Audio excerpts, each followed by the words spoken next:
I first met Chinua Achebe, I think it was 2007, 2006, 2007, around the time of the celebrations of 50 years of his great novel, Things Fall Apart. I was teaching at Union College at the time, and I'd been invited to Bard College.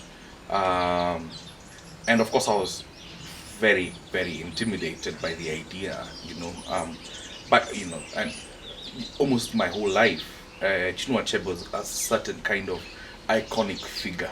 Um, uh, and so when we went, and it turned out that we were supposed to be on stage together, um, I remember I did a reading, and then we came and sat from How to Write About Africa, an essay I'd written.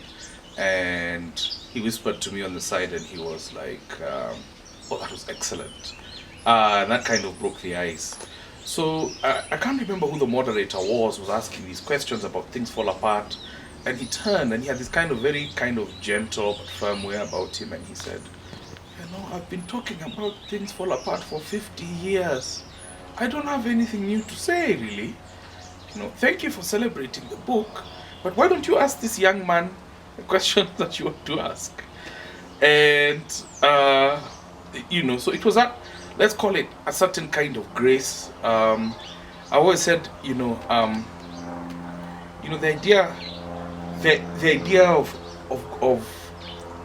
a big man or a big person, in the sense of somebody who, occupies so much space in the public domain in a certain way, is often, in the language of these days, used for somebody to push their thing, to push their name, to be around, to maximize his potential, in that sort of language. And the sense I got was that he actually understood a lot more that power is grace. You get more by a certain kind of giving way, by allowing. You can feel it in his work too. You can feel it in Things Fall Apart. I was hired as a director of the Chinua Achebe Center at Bard College. Again, was quite nervous. And so we used to visit his house quite a lot. And it was just everything, kind of the simplicity of his lifestyle.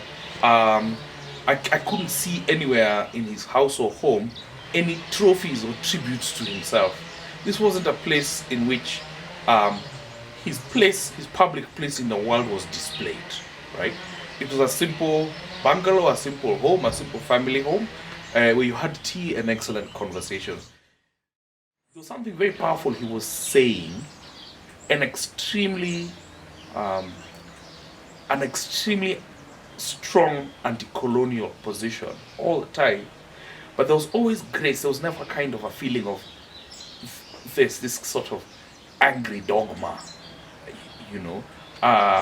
that he wants to put upon the world. It was always kind of a response by wisdom.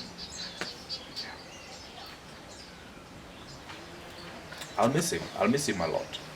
I'll miss the long chats having in his house, where he listened more than he talked. Which was a lesson. And one day, the one thing I'll never forget him telling me was how, two things actually. One, the CNN had been doing some kind of 1 hour show on him, and that the woman kept calling, wanting footage from him of his past days. And I went to ask him, and he said, "I don't have any of that, we lost everything."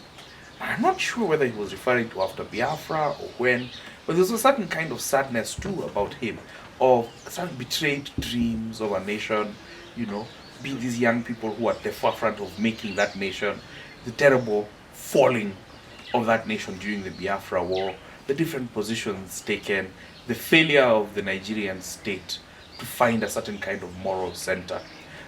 These were kind of sadnesses that were very manifest in him when you saw him.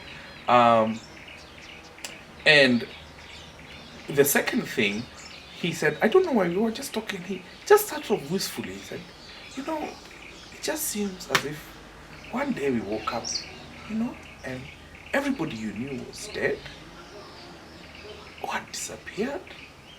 So I was trying to I mean, he was making a kind of a political statement, and I think he was talking about the late 60s, early 70s, that sort of terrible turn when there are assassinations and the wars, this sort of end of optimism season, and a certain period too that you could feel he never fully recovered from, um, um, and the scale at which.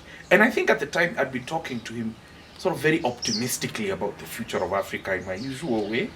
And it wasn't that he was a pessimist in a certain sense, but there was just this sense of don't underestimate the forces that govern this world and what they're prepared to do to keep power. I felt that's what I took from him.